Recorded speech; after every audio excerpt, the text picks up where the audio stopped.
저는 모태신앙으로 태어났으며 기독교 계통의 학교에서 교육을 받았습니다. 그러나 많은 고난이 저의 삶에 있었습니다. 그것은 여학교를 졸업하자마자 모친의 사망으로, 전문학교 때는 제2차 세계대전이 일어나 교육 비상조치로 어려움을 겪어야 했으며, 대학을 중단하는 비극적인 한국의 6.25로 인해서 좌절을 당해야 했습니다. 저는 1962년에 결혼을 했고 주위의 많은 친지를 놀라게 한 결정이었습니다.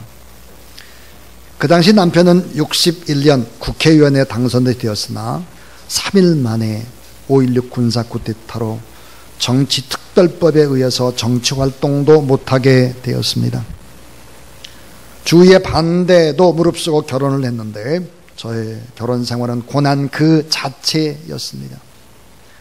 결혼한 지 9일 만에 남편은 반공법에 관련되었다는 이유로 연행이 되었습니다.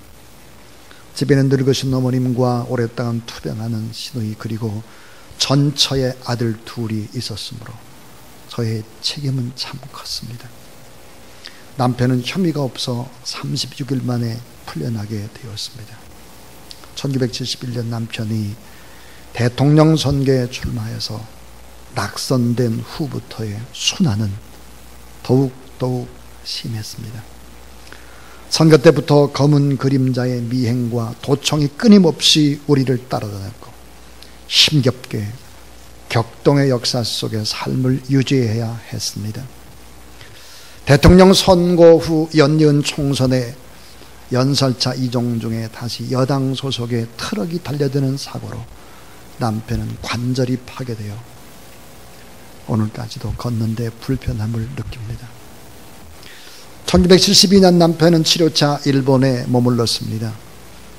귀국 예정인 10월 17일 계엄령 선포로 귀국을 포기하고 일본과 미국을 왕래하면서 민주회복을 위해 힘쓰던 중 1973년 8월 3일 동경 그랜드 팔레스 호텔에서 납치되는 사건이 생기고야 말았습니다. 이때 저는 하나님을 향해서 기도를 드리면서 남편의 생사가 확인되기를 간절히 바랬습니다. 납치 5일 만인 8월 13일 남편은 초췌한 모습으로 귀가하였습니다. 남편은 방에 들어오자마자 이런 말을 했습니다. 하나님이 살아 역사하심을 체험했어. 예수님을 죽음 직전에 직접 만나봤다고 했습니다. 그부터 저는 어려움에 처하면 언제나 마음의 동요를 가라앉히기 위해서 하나님께 기도를 드리고 하나님의 도움을 기다립니다. 그리고 하나님의 사랑의 줄이 늘 저에게 연결되어 있음을 체험하면서 감사의 마음으로 살고 있습니다. 1976년 3월 1일 민주구국 선언 사건으로 5년형을 받고 옥살이 할 때도 저는 감사의 마음으로 찬송과 기도로 어려움을 이겨냈습니다. 그 1979년 10월 26일 1980년 5.18 광주 사태에 저는 1년 동안 외부와 완전히 차단된 감금 생활을 하면서 그 무서운 공포와 유폐된 시간 속에서 의지할 분이라고는 단 한 분, 하나님밖에는 없었습니다. 저는 이 칠흑 같은 역사의 어둠 속에서 어째서 이같이 고난이 거듭되는지를 깊이 생각하면서 기도와 찬송을 드리며 성경을 통해서 그 해답을 얻으려고 하나님 앞에 매달리고 또 매달렸습니다. 때로는 금식을 하기도 하고 때로는 절망하기도 하면서 신구약 성경을 여러 번 읽었습니다. 저는 성경을 통해서 이 약한 세대에 있어서 고난은 하나님의 사랑에 동참하는 길이었음을 깊이 깨달았습니다. 그때 저의 기도는 바뀌고 있었습니다. 사형 선고를 받은 남편을 살려달라고 기도하지 않았고 하나님의 뜻을 이루소서, 하나님의 뜻대로 하옵소서, 이렇게 기도할 수 있었습니다. 남편과 저는 고난을 통해서 저희들을 연단시키고 깨닫게 하시고 드디어는 영광을 받으시는 하나님께 감사를 드립니다. 이 땅에 주님의 나라가 하루속히 도래하기 위한 전주곡으로 작은 힘에나마 최선을 다해서 노력하려고 합니다. 오늘 제가 이 자리에 서게 된 것도 고난을 통해 얻어진 영광이요, 하나님의 사랑인 것을 믿습니다. 이 연설문은 일본의 청산대학이라는 대학에서 교육학 박사학위를 받고 강연을 한 전 김대중 대통령의 부인 이희호 장로님의 연설문의 내용입니다. 이 연설문을 가감없이 제가 읽었습니다.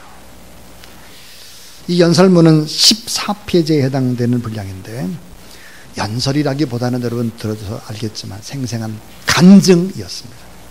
간증.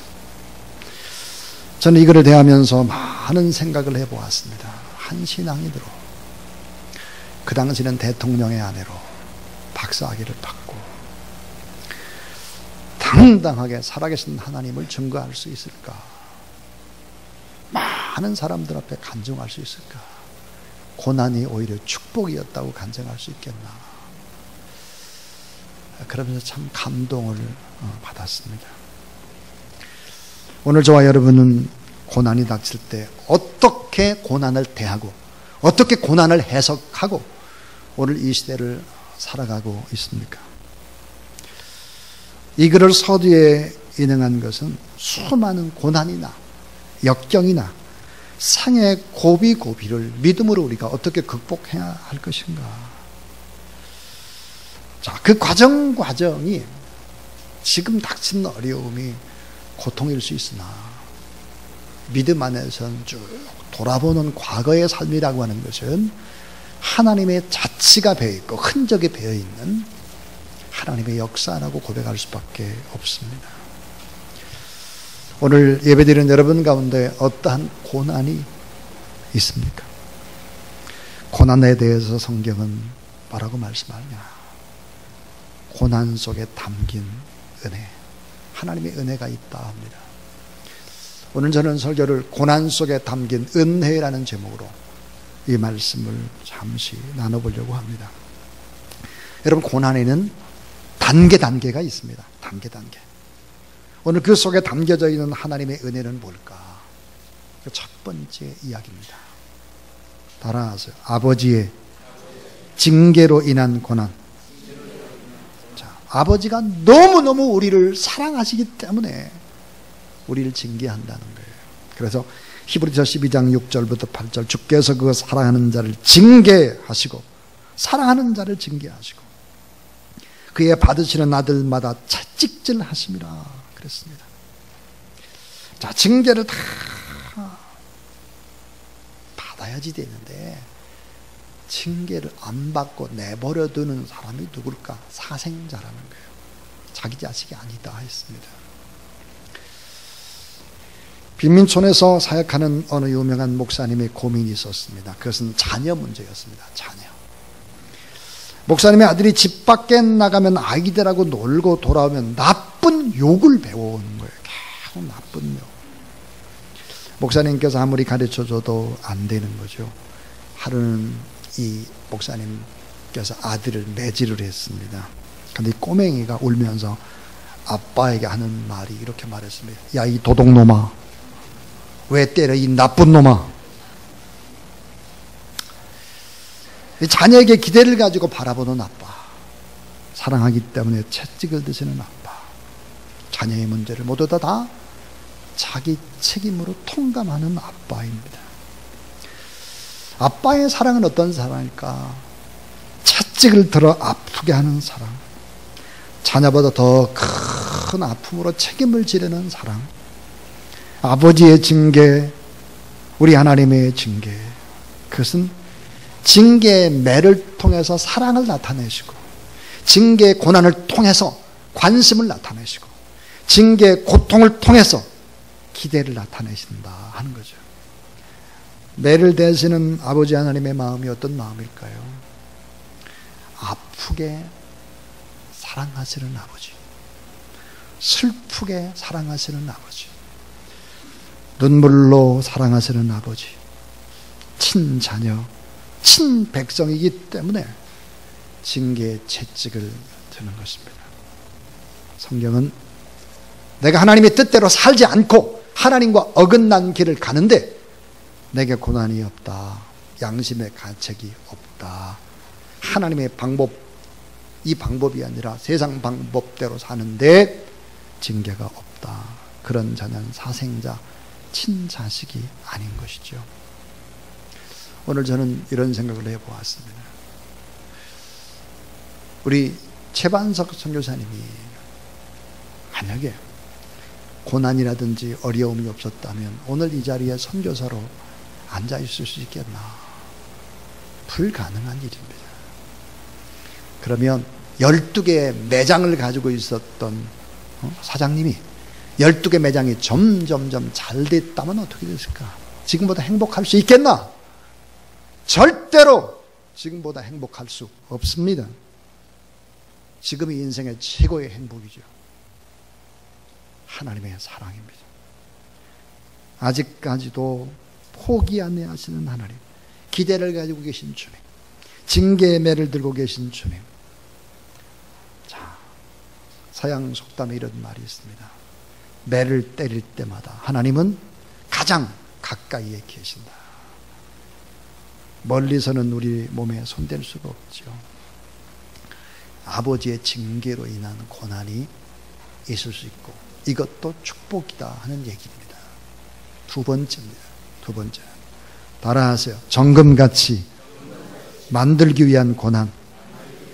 자, 우리를 정금같이 만들기 위해서, 나쁜 것을 다 뽑아내기 위해서 하나님께서 고난을 준다는 거예요. 그래서 욥기 23장 10절에 나의 가는 길을 그가 아시나니 그가 나를 단련하신 후에는 내가 정금같이, 세번역 성경에 순금같이 나오리라 그랬습니다. 여러분, 고난 없이 어찌 하나님의 영광을 누릴 수 있겠습니까? 고난 없이 돌아보는 인생이 너무 행복했다, 이런 말을 누가 고백할 수 있겠습니까?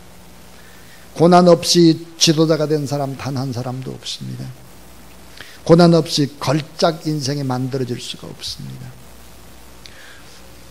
조금 전에 제가 고 김대중 대통령의 아내인 이희호 장로님의 예를 들었습니다.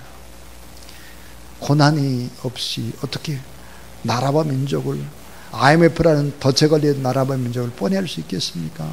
지도력을 발휘할 수 있겠습니까? 불가능한 것이죠.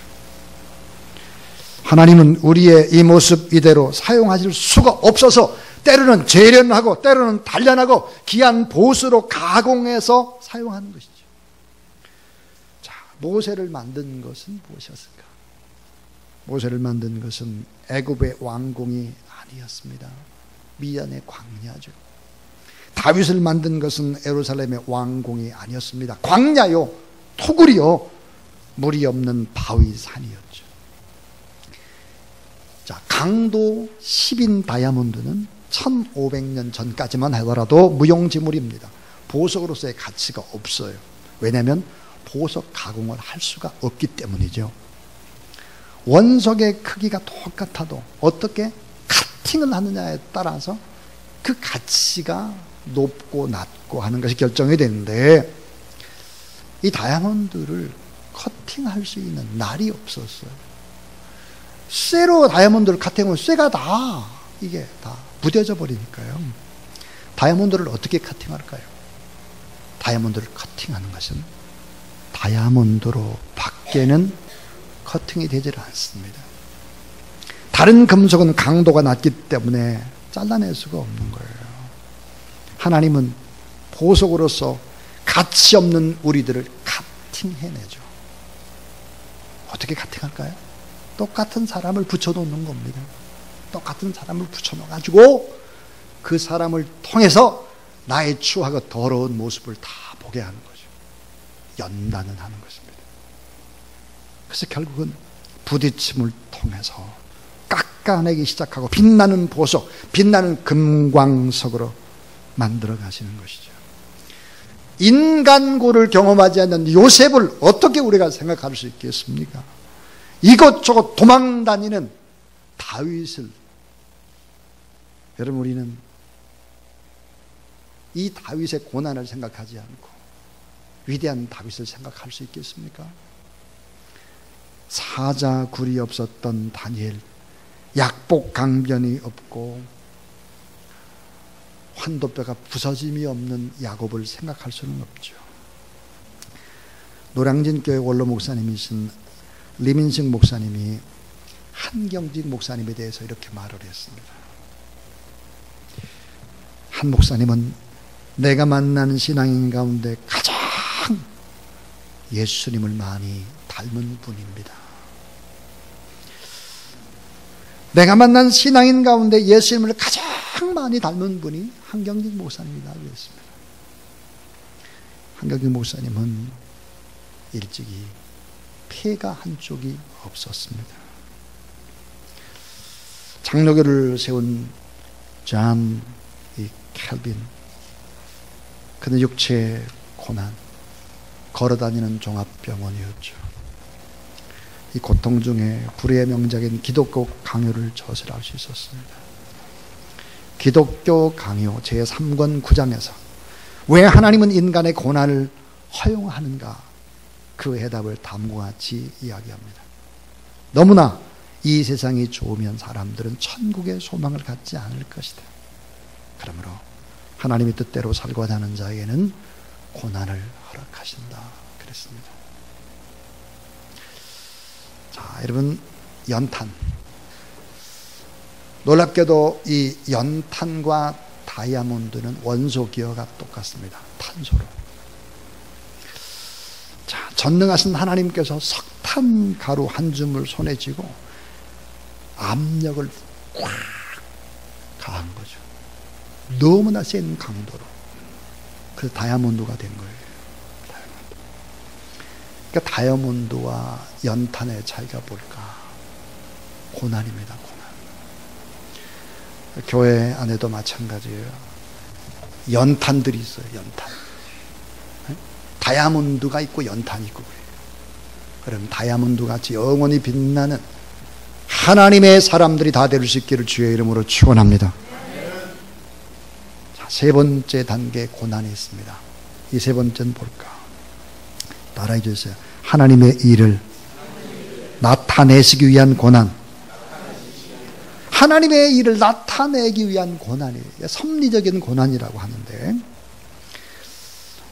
요한복음 9장 1절부터 3절에 보니까 예수께서 길 가실 때 날 때부터 소경한 사람을 보신지라. 제자들이 물어가로되 라삐여, 이 사람이 소경으로 난 것이 네 죄로 말미암이니까, 자기 오니까 그 부모이 오니까. 예수께서 대답하실 때 이 사람이나 그 부모가 죄를 범한 것이 아니라 따라하세요. 그에게서 하나님이 하시는 일을 나타내시고자 하심이라. 예. 자, 고통을 통해서 하나님이 하시는 일을 나타낸다는, 고통을 통해서. 고통의 그 현장에도 하나님이 함께 하셔서 이 고난 중에도 하나님을 기대하게 되면 결국은 하나님이 너무나 아름답게 일하시기 때문에, 야, 진짜 하나님이 살아계시구나, 이런 것들을 나타낸다 하는 거죠.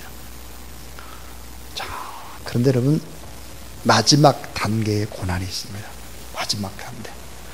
오늘 제가 설교의 핵심은 마지막 단계 네 번째입니다.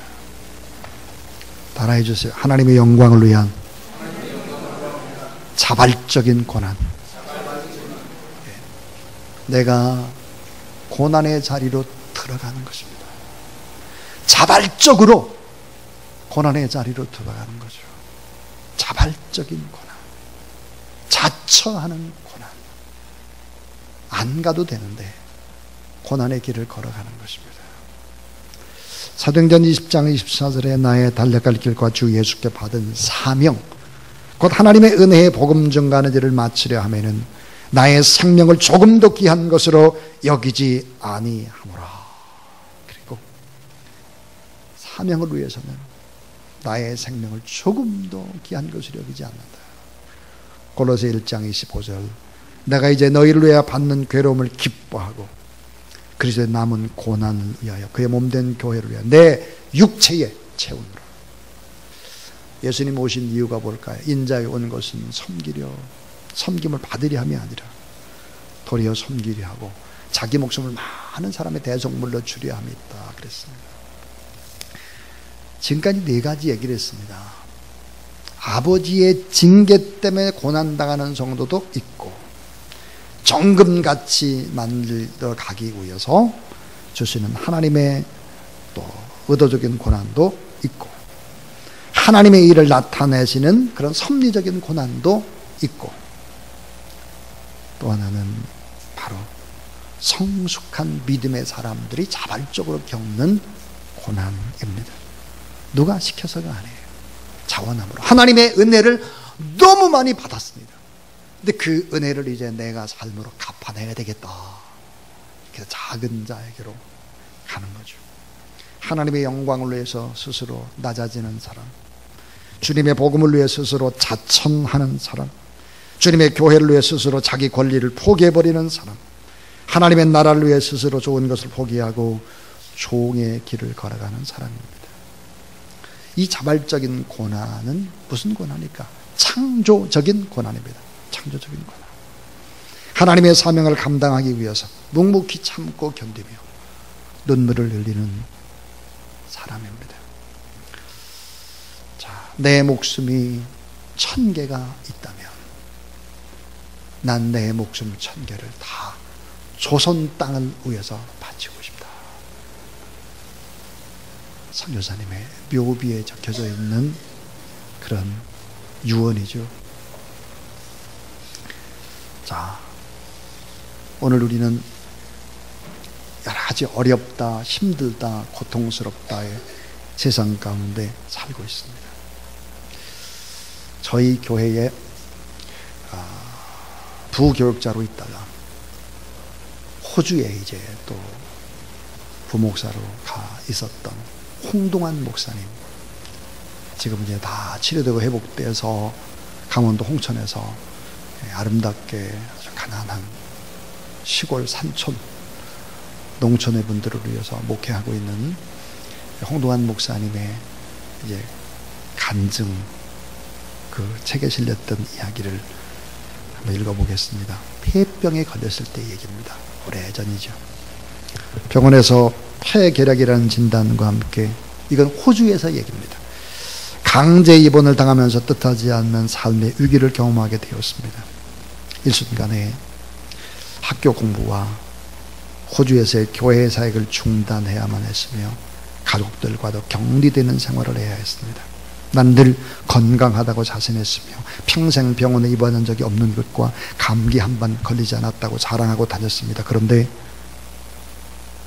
약 4개월 동안 병원에 격리 입원했으며 질병이라는 고난을 통해서 말할 수 없는 많은 유익을 깨닫게 되었습니다. 하나님의 인도하심과 나를 향한 계획을 알게 되었고, 무엇보다도 나 자신에 대해서 많은 것을 알았습니다. 시편 119편 71절의 시인은 고난을 통해서 가장 큰 유익인 하나님의 말씀을 배우게 되었다. 저도 마찬가지였습니다. 고난당한 것이 내게 유익이라 이로 인하여 내가 주의 율례를 배우게 되었나이다. 제가 폐결핵으로 호주병원에 입원해 있으면서 깨닫게 된 고난의 유익을 나누고 싶습니다. 첫째는 고난은 심히 부패한 나의 내면 세계를 적나라하게 볼 수 있게 했습니다. 둘째로 고난은 하나님을 더 가까이 하는 기회가 되었습니다. 셋째로 고난은 고난당한 자를 내가 위로할 수 있게 했습니다. 넷째로 고난은 하나님의 말씀을 깨달아 알게 했고 폐부에 와 닿게 했습니다. 다섯째로 고난은 주님의 십자가의 고난을 조금이라도 맛보아 알게 했습니다. 마지막으로 고난은 하나님의 은혜의 깊이를 알게 했습니다. 고난이 유익이다 그랬습니다. 고난이 유익입니다. 근데 여러분, 고난이 많으면 유익도 많다는 사실을 믿으시기를 바랍니다. 고난이 크면 클수록 유익도 큰 거죠. 유익도 큽니다. 자발적인 고난의 자리로 헌신해 보십시오. 여러분, 이 자발적인 고난의 자리로 들어가서 헌신하게 되면 하나님의 은혜, 큰 은혜, 하나님과 함께 하시는 놀라운 기적들을 경험하게 될 것입니다. 오늘 고린도후서 어떤 하나님을 만나나, 고린도서 1장 3절에 보니까 위로의 하나님을 깊이 만나게 될 것이다. 위로, 나를 위로해 주신 하나님. 또 하나 고린도서 1장 4절에 보니까 고난받는 사람을 위해서 위로할 수 있는 그런 사역자가 된다. 결국은 이 고난이 뭘까? 고린도서 1장 8절 9절에 보니까 하나님만 의뢰함으로 결국은 승리하게 된다 그랬습니다. 히브리서 5장 8절은 놀라운 얘기를 하고 있습니다. 예수님의 고난에 관한 얘기입니다.